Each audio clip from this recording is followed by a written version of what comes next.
Good evening there, and welcome to the Board of Trustees, Charter Township of Kalamazoo work session for September 9th, 2024 at 5:30. Next. And the first thing is the discussion of the changes to the personnel policy, board policies, property management, and financial policies. Thank you. This weekend, I think all of you received revised policies. As we went through and looked at the model change for the superintendent model, there were many updates to all of the policies. They were broke out into 4 separate sections: board policies, personnel policies, financial policies, property management. We also have a separate FOIA policy, but there were no changes to that, so I did not send those on to you.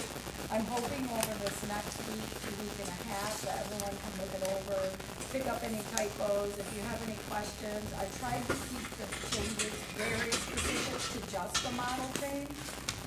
I believe that once we move forward, there'll be additional changes next year, but I wanted to make sure we at least address the model change and what that looked like for all of us. So if you have any things that you want me to consider or look for in those policies, send them to me. I'm already getting some on various areas with typos and suggestions, and I really appreciate that. So once we have those all hopefully by, I'd say, the Monday before our next board meeting, so I can get some updates in there and get you another draft, and then we can actually talk about it again in the meeting, and hopefully it'll be straightforward and we can adopt it at the next meeting. But if it's not, we have other meetings, so I just wanted to make sure that everybody had the most recent that we have looked at in the last few months.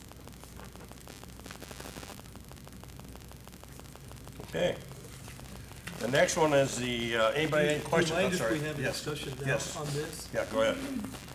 So I was sweating a little bit before I read the comment that you had saying that this was for us to look at and then, discuss further at the next meeting. I was a little, wow, this is a lot to absorb and vote on Monday. But fortunately, that was not the case. I want to, when we've done this kind of policy editing, some of us who have been on the Policy Administration Committee will remember that we burned a lot of time of our police chief and our fire chief and our 3 members of from the board of the Policy Administration Committee editing of the policies, the previous set of policies, sentence by sentence and going through. And I appreciate what you have done. It was much less painful this way, and I think that in fact, all I did so far was skim over the portion in the board manual on procedure, which I wrote. So I have no doubt that we're 95+% of the way there. So thank you for doing all of that and relieving it from being a committee process, which in fact, I think in this case would have been taken a lot more time to get to this point and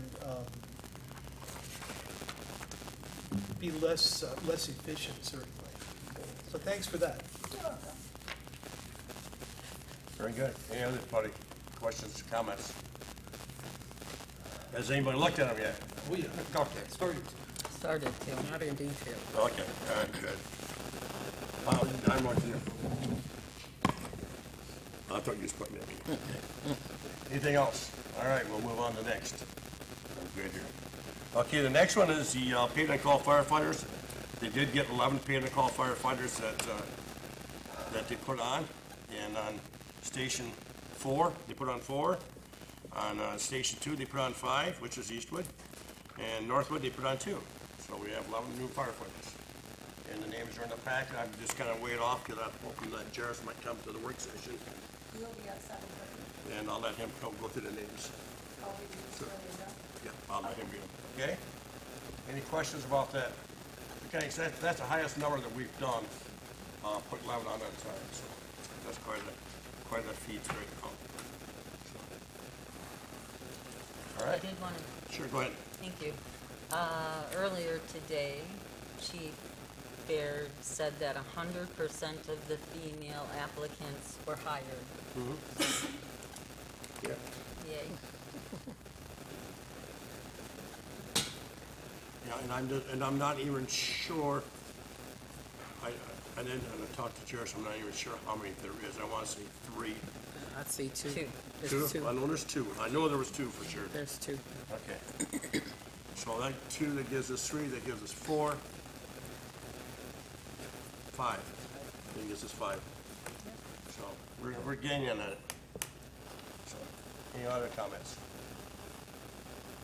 Okay, good. Then we'll move down to the discussion of the tax and special assessment for public hearing and adoption. Any questions, comments? You want to go ahead? Go ahead. I know that at the last meeting, there were some questions on process and procedure. I talked with Roxanne about that after our meeting. And I do want to just outline at the last work session, we had all the tax special assessments on there, thinking they were going to be for discussion. And what we realized once we got into that meeting is that those special assessments had already been published.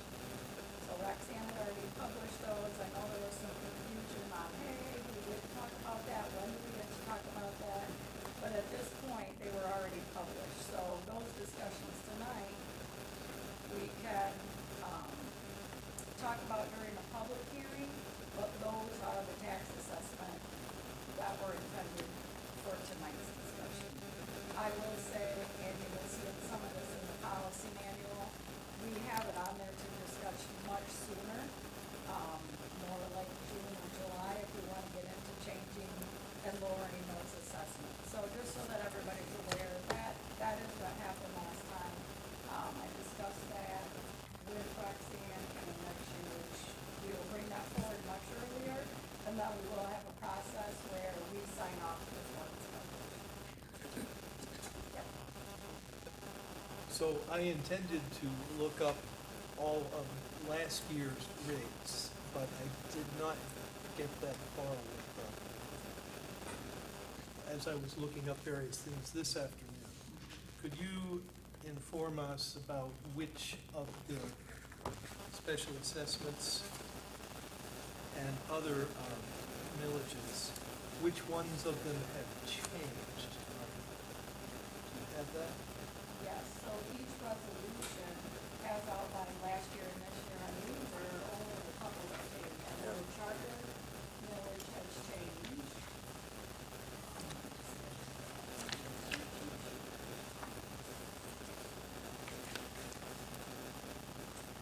Police operating 1.7 mils stays the same. And community policing went from, the 0.5 back to the 1.0. Went from 1 to 1.5. 1 to 1.5. Last year, that was switched between fire and community policing. Yep. The capital expenditures stayed the same, 0.3 for police. Fire operating went from 1 to 1, and then it was the fire department capital that reduced.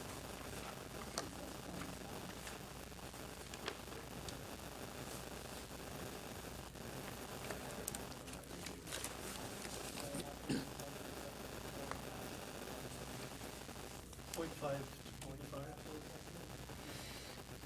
Is 1 to 0.5. Resolution on fire capital.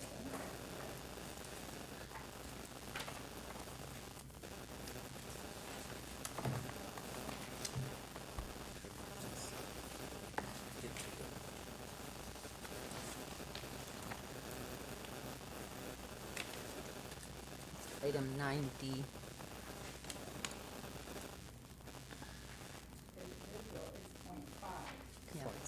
So, fire capital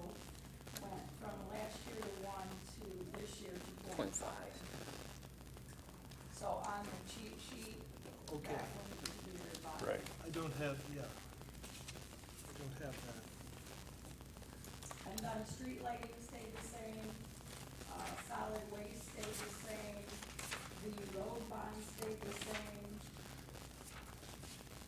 That is it.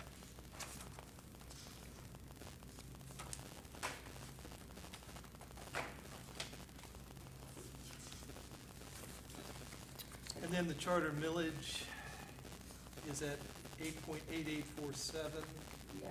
and what, It was adopted, the Headley rollback was adopted last year, so it did reduce so less. it was 8.9691.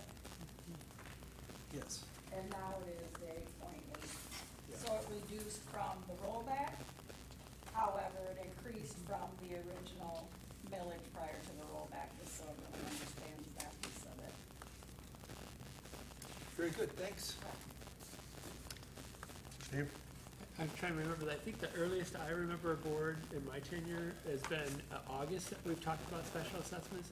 And I think that the value of that is that you need to know cost year to date. And then by July, those bills have come in, and then you have kind of more of a sense mid-year. And then August is typically like the earliest you can make a really good educated guess about what the garbage bills were and what the electric costs were for consumers for street lighting, like that. And so any earlier than that, I think we might do ourselves a disservice and not know all the true costs to be able to plan for that. Go ahead. I think the discussion comes more in, are there areas that they want us to look at the financing? That, street lighting, for example, I think we've all had that conversation in the last couple of months, that there was a discussion as to whether street lighting would be lowered this year. And then it was published, so we couldn't do that. So I think the expectation of looking that should be Right. discussed earlier, not necessarily, because we wouldn't have the numbers, like you say, until July at the earliest. So look at overall kind of concepts, but then specifics come in later. Yeah. Yes. Okay, good. So my question is on the street lighting, because I think there's still more conversation that needs to be had on this, even though it was published. Can we pull it off for this evening's public hearing and vote? From what I was told, no, because if you do not adopt something tonight, you will not be able to put it on your assessment. So we possibly could change from street lighting to something else if the board chose to do so? I It'd don't be too think so. late, we wouldn't be able to put it on there. It's the way that it was voted in, from what I understand from Roxanne's discussion last time. The way the street lighting was voted in is it needs to be specifically utilized for street lighting. You can't say, oh, we don't need this anymore, so we're gonna move that over to Right. street lighting or something. I think because they published it, because it's been published already, indicating that we can't. Can't mess with it now. Because you will then miss your deadline. But that doesn't mean that next year though, when the numbers come in, and if we're still got way too much, we're taking too much money in, that we can't more than take down what we're going to this year, along with what we want to take down next year. I mean, if the numbers if we keep going Drop it to more. the new lighting system, where it's costing us less and less money to run them, that means their cost goes down. So we can always lower it then. Do you know what the fund balance and what the cost is looking like right now? I can't hear. She asked about fund balance, the street lighting fund balance. I can try to look into that. I did not really know. No, that's okay, yeah, I was just curious. So I was looking at this earlier, and it looks to be about 173,000 in fund balance.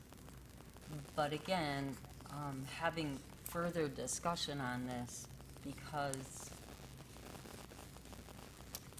I don't necessarily know that it is moving from the existing streetlights to LED that we're paying for. I believe we're just paying for our energy costs. Our energy cost is lower yet, and we're still paying for installations. But the question being, why are we paying for installations? And there must be some sort of a contract that was, Well, a good example of the H Avenue, Drake Road and H Avenue process out there where they put the roundabout in there. There's 2 lights that are in Oshawa Township, and there's the one in Kalamazoo Township. Oshawa pays for those 2 to be installed, and we pay for the one in Kalamazoo Township. So we pay for that light, for that roundabout. So we do pay for new installations. Yes. Otherwise, so the maintenance is up to consumers after Right. that. so in, discussion with our assessor, he has been involved in other municipalities and has said that other municipalities don't necessarily pay for switching from one light to the LED system. And just having open conversation about it, you know, is this moving as quickly as we would like to see it? Because I don't think our energy bills have gone down so much as what we're expecting.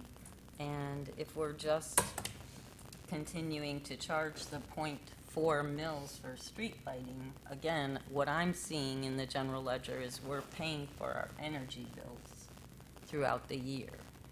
And in other municipalities, that really is included in the operating, the general millage for the municipality. Let me add a little bit to that. All municipalities run a little bit different. The city of Kalamazoo or city authorities, they own all their own streetlights. They own everything. Downtown, the city of Kalamazoo owns all the ones downtown. They own them. We do not.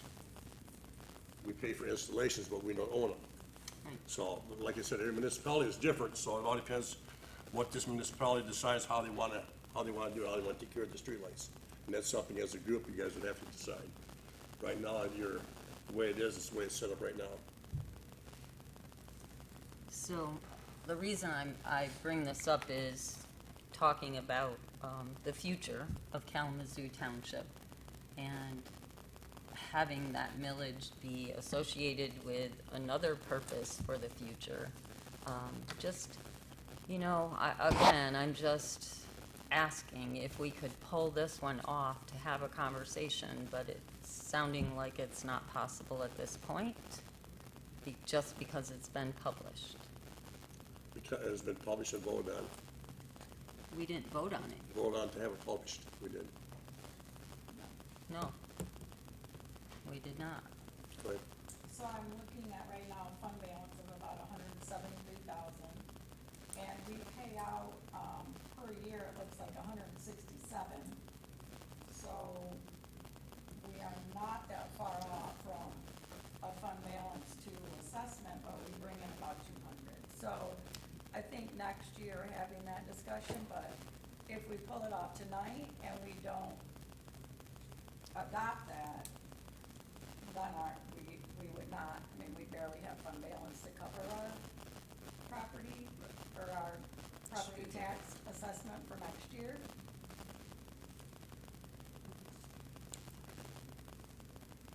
Okay, thank you. Anybody else? Steve? I just want to thank the treasurer for bringing that point up, because we did, for people who don't know the history, we've been bringing it down because we don't want to have an excessive fund balance, and we want to have a good flow of what's coming in and what's going out, and that's a requirement with special assessments. We can't be making money on it and then go put it in some other department or some other emphasis. So that's a good question to raise, but it looks like from what superintendent just raised, that we're within 6-7% of what we need to be, which is a pretty sweet spot, and it could easily fine tune and adjust that next year. You know, and I think we're really being responsible with the fund right now. Anybody else? Okay, we'll move down to the next one then. And the next one is discussion of the, next one is discussion of the core service update. Madam Superintendent, you want to talk to us about that, please? Sure. As all of you see on the packet tonight is the property purchase, and I'm sure we'll get into that discussion more this evening in the regular meeting. But also to mention 2 items that are coming up with the core service revitalization. number one will be in the next couple of months, the architect's contract for Eastwood will come forward for them to get finalized designs for Eastwood brought before this board so that we can take a look at that. We are looking at the estimates right now for Eastwood, and they are in the ballpark that we were talking about at the last couple of meetings. And we also need to get a construction manager RFP out there should we decide to move with the township facilities. So those will be coming forward. I don't know if the construction manager will come in the next couple of months. I believe the architect will be first, and we're working on the construction manager. So just to let you know, kind of timeline of what that's looking like, probably by the end of the year, both of those will be before the. Any questions on that or comments? Okay, don't see any, and we'll move on to the next one, which is the discussion of the safe street on West Main, and who would like to first speak on this? I can. Okay, go ahead. So we had Nathan Browning here at our last meeting, and he brought Safe Streets for All forward as a consideration to the municipality here, as well as speaking in front of the Kalamazoo Area Transportation Study Group at the end of last month. Just trying to organize folks together to begin the discussion. Do we consider the hill going up West Main Street or to the west from, I'm not even sure, Douglas and up to possibly Solon as a safe streets? And I did include in the packet some talking points on the reason we might consider going to safe streets. And just looking for input from the board. And if the board feels that they would like to move forward, I would like to ask our superintendent to get in touch with the different folks who would be involved in this, because it's more than just us. It's more than just the city of Kalamazoo. A lot of municipalities would be involved, the road commission, Southwest Michigan, and I don't have all those connections. But I wanted to know how the board felt. I know it came up a couple of years ago with our former manager, and it was not a consideration at that time. So it's come around again, and I hope we can have some good discussion on it. I think one of the things, and then I'll let anybody else speak, I think one of the things is you have to get more information. One of the things you said about road commission, the road commission has nothing to do with West Main. West Main is all done by MDOT on our section from Arlington out. Now, from Arlington going downtown, that belongs to the city of Kalamazoo. They take care of that. So you have two different municipalities right there that you're gonna have to talk to see what you wanna do too. Plus the groups, the West Main Hill Association and the Westwood Association, along with this board, probably would want to sit down and have a conversation on this. Because you got a lot of moving parts there. Great, that's a couple that I didn't think of at all. Yeah. So, thank you. Any other? I was wondering, Treasurer, where the Streets for All, I see the organization, and this is, where did you get this flyer from that's reproduced in our packet? Yeah, that's from the city. Okay, Yep. And I'm sorry, I didn't come up with more information than this. It was very basic, and I know basic. And that's why I was just wondering if the rest of the board would be in favor to get more concrete information on it to be able to make a knowledgeable decision in the future. Because as I said, the prior manager just didn't want to deal with it then. well, I certainly am interested, and I think that it behooves us to get more information. Even if we express interest and we even had a resolution, it's not going to go ahead if the engineering doesn't add up. And there are many, many decision points along the way of something like this. Just because the Kalamazoo Township Board says, yay, it's not going to necessarily happen. So I'm not terribly worried about that, but still, before we express ourselves, we should know as much as we can in a shorter period of time so that we can express it in a timely way. Yeah.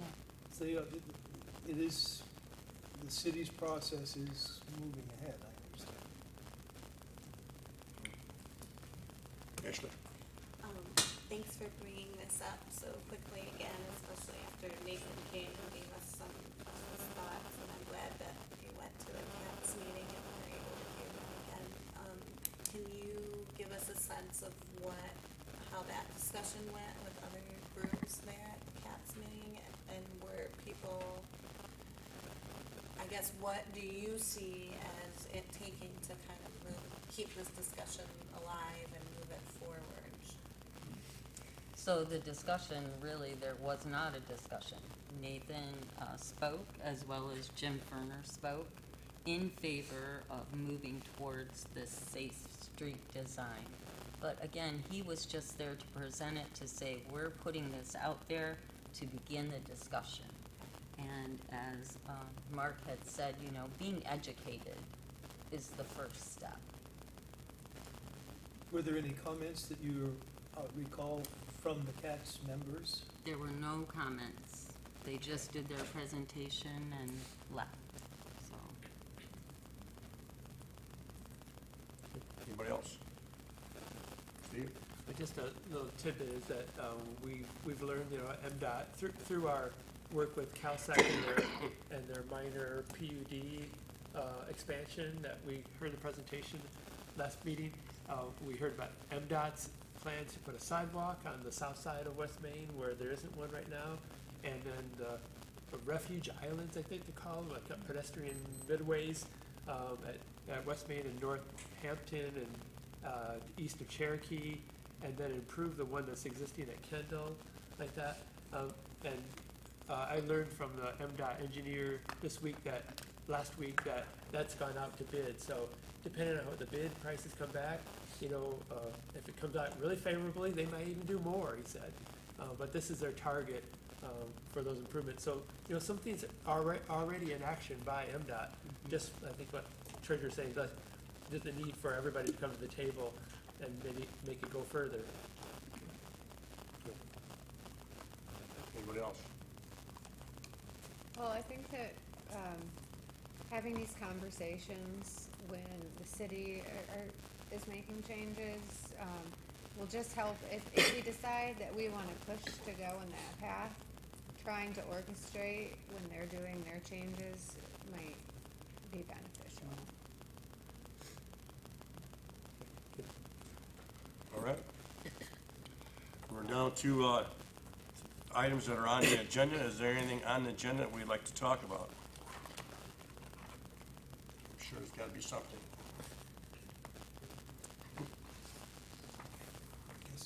Guess not, huh, Mark? Our superintendent, sir, I think this is going to be a short work session, and I think she was right, so. We are adjourned. Well, we've got one more item here. We got public comments, so let's do that before we adjourn. That would be nice. Now's a chance for anybody to come up to the podium and give us their name and where they live, and you have 3 minutes to talk. I'll be more glad to listen to you.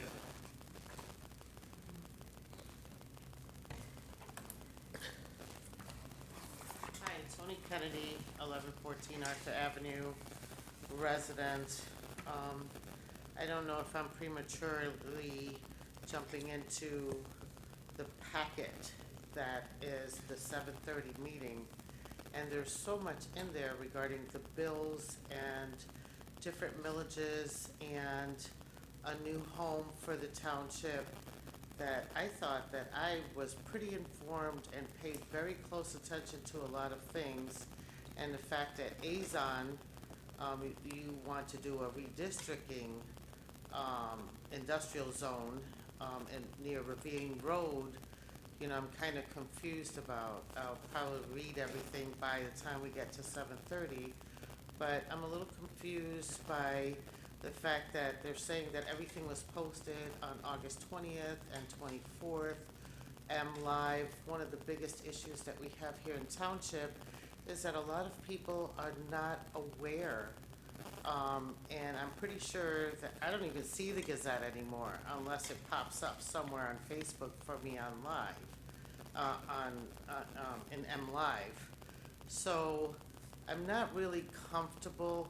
You know, it's all said and done. Maybe you guys already took care of it, and we as residents don't have a choice anymore.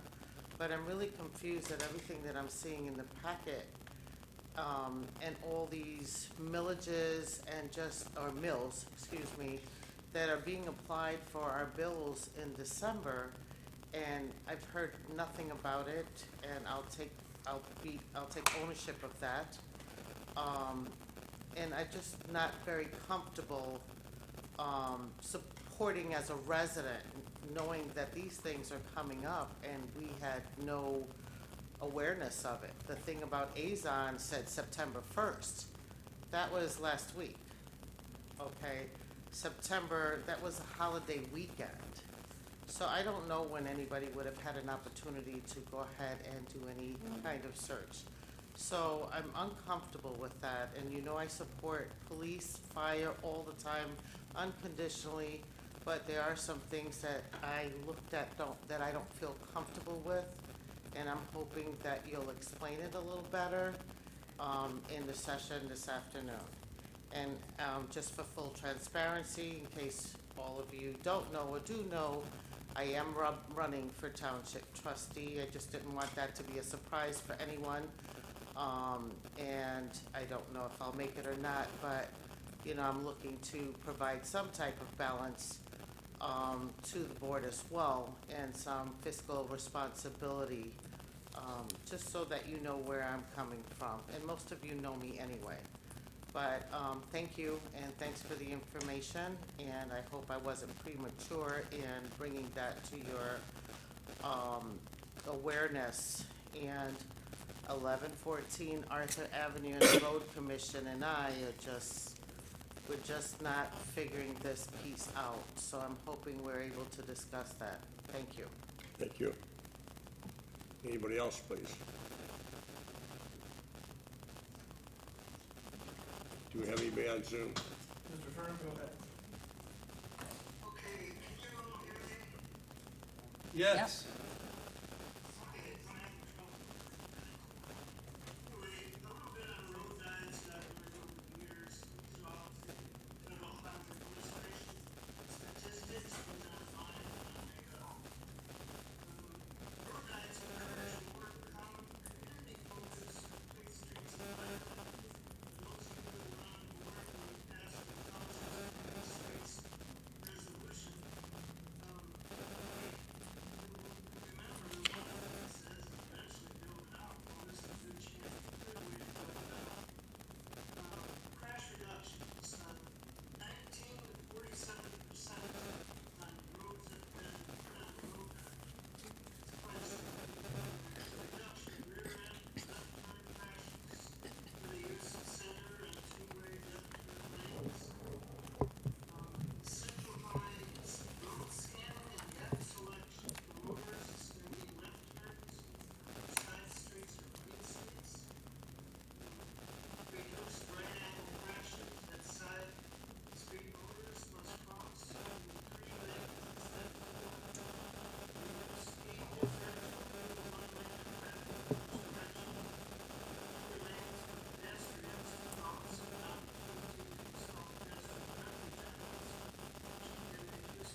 You got about 30 seconds, Mr. Ferner. Pardon me? You got about 30 seconds left. Go ahead. Okay. Crashes are also reduced from under 35 to over 65. Level of service isn't just for motorists. Maintaining a satisfactory level of service for motorists is important. People who lost a life also deserve efficient road network, so it's a matter of equity for those of us that don't drive. Road beds can improve travel conditions for these users. In most cases, traveler usage of bikes and pedestrians is linked directly to the perceived safety and comfort. When these factors improve, non-motorized transit usage tends to increase. So we're trying to increase non-motorized, we're doing good. Factors that affect travelers' perceptions of safety and comfort include reduced motor vehicle speeds, increased space and or barriers between motor vehicle lanes, pedestrians and bicycles, shorter length for pedestrians across, pedestrian refuge islands and intersections, and safer and more comfortable access to transit stops. Thank you, Mr. Ferner. Your time is up. Is trading a little capacity for the work. It's important to consider the big picture. Think he can't hear us. Huh?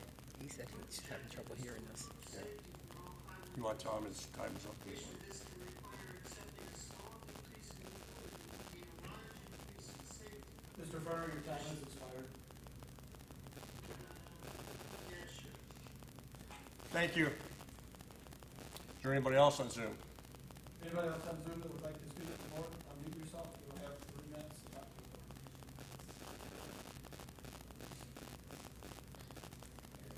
This, hopefully. Okay, then we're excused at 6:06. Be back at 7:30. Thank you.